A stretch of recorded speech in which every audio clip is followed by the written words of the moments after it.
Boa noite a todos. Vamos dar continuidade ao estudo do livro de Daniel, dando continuidade lendo a partir do capítulo 4 e do versículo 29 do livro de Daniel. Ao cabo de 12 meses, passeando sobre o palácio real da cidade de Babilônia, falou o rei e disse: Não é esta a Babilônia que eu edifiquei para a casa real? Com o meu grandioso poder e com a glória da minha majestade, falava ainda ao rei, quando desceu uma voz do céu: A ti se diz, ó rei Nabucodonosor, já passou de ti o reino, e serás expulso de entre os homens, e a tua morada será com os animais do campo, e far-te-ão comer ervas com os bois, e passar-se-ão 7 tempos por cima de ti, até que aprendas que o Altíssimo tem domínio sobre o reino dos homens. Interessante é que, por um ano, a conversa e o conselho de Daniel tiveram efeito. Mas já havia se passado um ano, as coisas já estavam normais. E o rei, ao contemplar tudo que ele tinha construído, ele pensa assim: não vai acontecer mais nada. Não vai acontecer essas coisas que Daniel disse, porque olha a glória desta cidade. De fato, não foi eu quem a construiu com o meu poder? E quando este orgulho encheu seu coração, veio uma voz do céu e disse: Acabou a paciência com você. E você agora vai perder a sua coroa e vai pastar com os animais. E no mesmo instante, ele perdeu o juízo e começou a se portar como um animal. Existem algumas dúvidas entre os cristãos de que se esta loucura de Nabucodonosor, se ela foi literal ou se ela foi simbólica. Eu diria para vocês de que ela foi de fato literal. E hoje nós já temos uma comprovação por parte da ciência de tipos de comportamento assim. Alguns chamam de boantropia, outros de zoantropia. É quando um ser humano assume um comportamento animal. A Bíblia deixa claro de que ele passou a se comportar e a viver como um animal e foi comer da erva do campo com os animais. Durante 7 anos, ele esteve nesta situação. O interessante é que depois de 7 anos, ele volta para o trono. Ou seja, ninguém assentou-se no trono de Babilônia enquanto ele esteve ausente. Agora a pergunta que eu faço para todos vocês é: por que ninguém se atreveu a sentar-se no trono de Babilônia enquanto o rei esteve ausente? Por quê? Queridos, você acha que alguém teria coragem de brincar com esse Deus? Que pegou o homem que tinha maior posição naqueles tempos e colocou em um pasto para pastar junto com os animais? Quem iria ter coragem de desafiar a este Deus?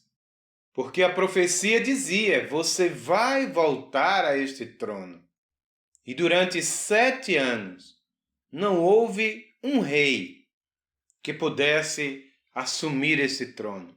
Mas, quem sabe, até Daniel ele cooperou durante esse período na administração de Babilônia durante este período. Mas o certo é que, passados 7 anos, algo aconteceu. Vamos ver então o que diz a palavra de Deus a partir do verso 34 do capítulo 4 de Daniel. Mas, ao fim daqueles dias, eu, Nabucodonosor, levantei os olhos aos céus tornou-me a vir o entendimento. E eu bendisse ao Altíssimo, e louvei e glorifiquei ao que vive para sempre, cujo domínio é sempre eterno e cujo reino é de geração em geração. Todos os moradores da terra são por ele reputados em nada, e segundo a sua vontade ele opera com o exército dos céus e os moradores da terra. Não há quem possa deter a mão, nem lhe dizer que fazes. Tão logo me tornou a vir o entendimento, tão logo para a dignidade do meu reino tornou-me a vir a minha majestade. E o meu resplendor. Buscaram-me os meus conselheiros e os meus grandes. Fui restabelecido no meu reino, e a mim se ajuntou extraordinária grandeza. Queridos, que extraordinário isso, não? O rei, depois de 7 anos, ele volta porque ele reconheceu a grandeza de Deus. E agora, após ele reconhecer a grandeza de Deus, o capítulo termina com a seguinte declaração, que na verdade é uma oração. Agora, pois, eu, Nabucodonosor, louvo e exalto e glorifico ao Deus dos céus, porque todas as suas obras são verdadeiras e os seus caminhos justos.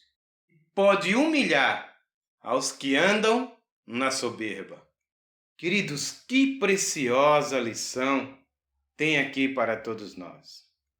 Em especial para aquele que anda segundo a soberba do seu coração, ao ego, ao ápice da vida da alma, a vida de independência de Deus, do reino, da igreja, daquilo que foi estabelecido para que o homem formasse na terra, o corpo de Cristo. Uma lição para todos aqueles que são amantes e escravos de Mamon, do desejo exacerbado pela posse da matéria, pela fisicalidade. Então, o capítulo 4 de Daniel é um exemplo da responsabilidade para que todo aquele que nasceu de novo e foi despertado, o olho da consciência possa vir a ter com Deus. Então, viver o reino não é só um privilégio, mas também uma grande responsabilidade. Então, você tem a responsabilidade de fazer uso da consciência que chegou até você para que ela alcance outras vidas e traga para a realidade da qual você foi alcançado. Mas o que acontece hoje entre a humanidade e também no meio do cristianismo faz da função que lhe foi concedida uma posição e acaba praticando uma diferenciação por classe, distanciando-se assim dos encargos que Deus lhes confiou. Tudo o que nós fazemos no reino de Deus fica registrado. E um dia nós prestaremos conta do bem ou do mal que nós fizemos. Queridos, há um Deus soberano que governa sobre todas as nações.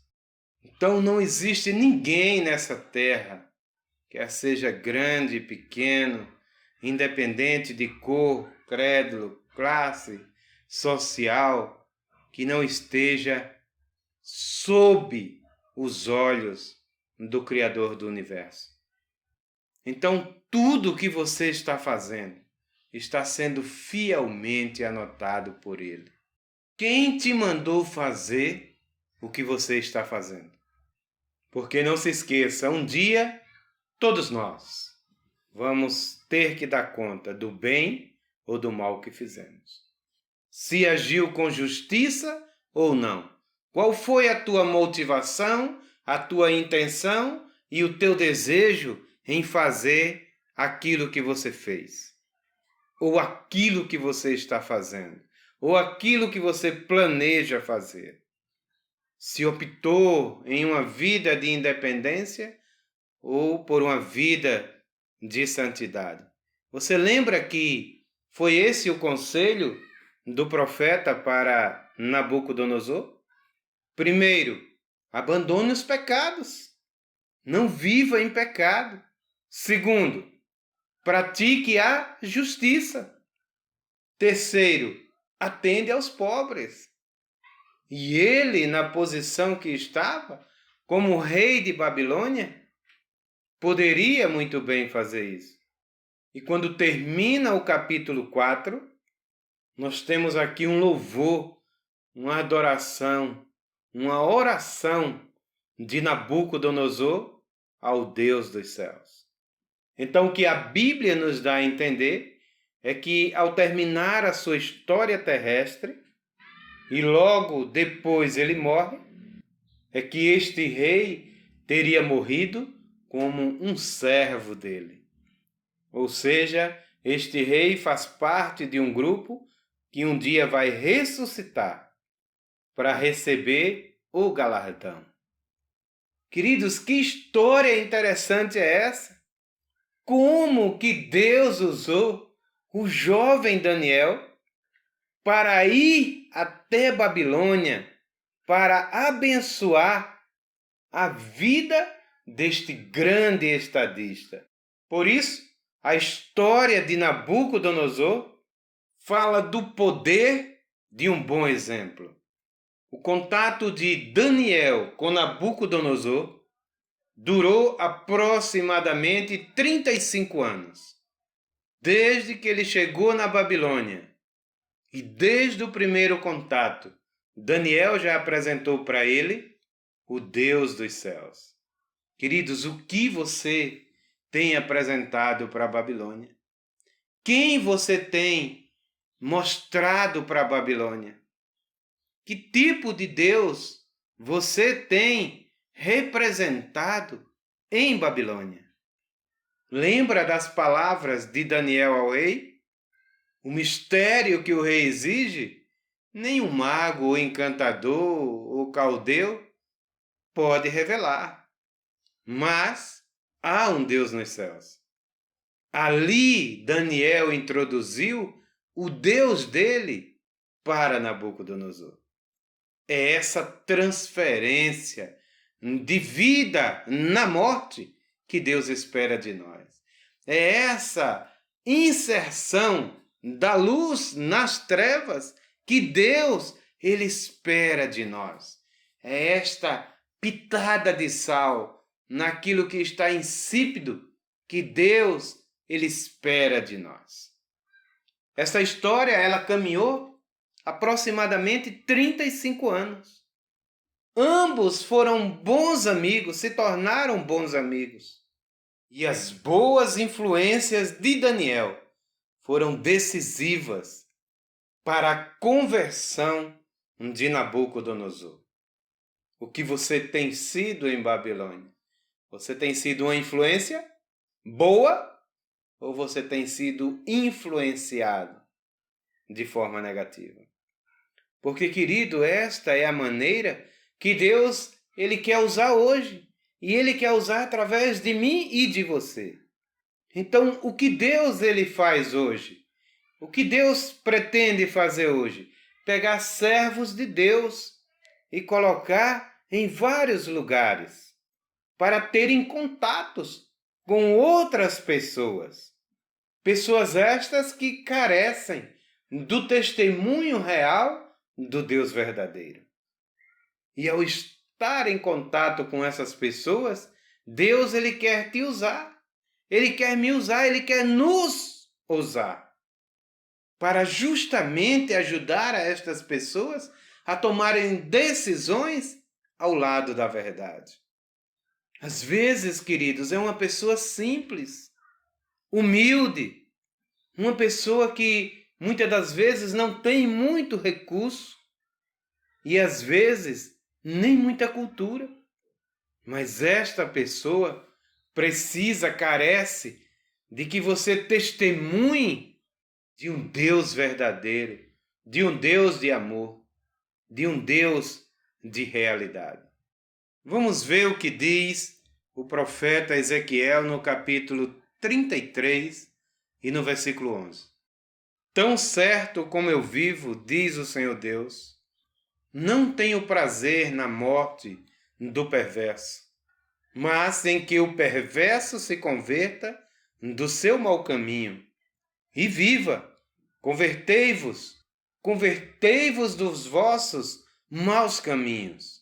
Por que haveis de morrer, ó casa de Israel? Queridos, veja que apelo que Deus faz para todos aqueles que o conhecem. Quem é de fato, querido? O Deus que domina no teu coração. Será que é esse Deus cheio de amor, de ternas misericórdias, que confiou a vida dele a você? Ou será que Mamon tem colocado você distante dele? Será que o ego, a vida da alma, tem impedido que esse Deus seja de fato governo sobre a sua vida, o seu coração? Então esta é a lição que Nabucodonosor ele nos ensina. Quem diria, né, queridos? Quando começamos a falar deste homem, parecia um monstro, né? Parecia uma aberração, parecia algo que jamais poderia se aproximar da vontade de Deus. E agora nós estamos vendo uma lição deixada por ele, um legado deixado por ele, que serve muito como exemplo para as nossas vidas. Então, o que nós vemos é que todo o plano que Deus tinha para Nabucodonosor, ao colocar Daniel próximo dele, resultou em um plano de salvação. E o mesmo, queridos, ele quer fazer com vocês. Verdade, querido, isto ele já está fazendo com todos nós. Ele está querendo a todo tempo nos influenciar, para que tomamos a atitude e a decisão de revelar esse Cristo para o nosso semelhante, para o nosso próximo, para aqueles que carecem da sua vida. E a pergunta que Deus faz através do profeta Ezequiel, em 33:11 é: o Senhor não tem prazer na morte do perverso, mas ele deseja que se converta. Convertei-vos dos seus maus caminhos. Por que haveis de morrer, ó casa de Israel? A pergunta é: por que morrer? A palavra diz: eis que ponho diante de ti a vida e a morte. Escolhe, pois, a vida para que vivas tu e tua descendência. A vida que nós estamos vivendo nesta terra é um treinamento, é um vestibular. Para quê? Para que todos aqueles que forem aprovados receberão o galardão, a premiação, receberão o reino milenar e, por sua vez, a vida eterna. Esta é a recompensa. E no vestibular desta vida, aqueles que forem reprovados passarão pela geena. Então, para o cristão, só existe dois caminhos. O caminho da obediência, que leva ou galardão, ou o caminho da desobediência, que leva à geena. Por isso, a nossa obediência é uma expressão de amor a Deus. Quando eu recebo a sua palavra, quando eu decido praticar as coisas que chegou na minha consciência, quando eu obedeço, isto não é um caminho para a minha salvação, porque eu não sou salvo pelas obras. Paulo ensinou isso em Efésios 2, 8, 9. Nós somos salvos pela graça. Mas é bem certo que a minha obediência é uma evidência de que eu de fato fui salvo. E aí eu obedeço por gratidão. E quando nós lemos esta história, particularmente estes primeiros 4 capítulos de Daniel, nós percebemos o quanto que Deus fez por Nabucodonosor. E aí eu me pergunto, será que Deus ele está fazendo isso por mim também? Será que Deus ele está me tratando também assim como tratou este rei? Porque parece que Deus foi longânimo demais com ele. Deus ele deu oportunidades e oportunidades, até que finalmente ele entendeu o propósito de Deus e se rendeu a ele. Mas, queridos, de fato não é assim que acontece com muitos de nós? Quantas vezes já ouvimos a voz do Espírito falando na nossa consciência? Quantas vezes nós já lemos na palavra de Deus, ou alguém falou para nós, ou nós já estudamos ou lemos em algum lugar, ou ouvimos de alguém? Quantas vezes nós não já vimos como Deus lida com os seus filhos? Sabe o que é isso? São advertências, chamados de Deus a nós. E você, querido, como irá reagir a esta palavra? Pense, reflita, guarde, rumine esta palavra, porque com certeza ela vai produzir algo muito grande no seu coração, assim como produziu no coração de Nabucodonosor. Que Deus ele possa nos abençoar, em nome de Jesus.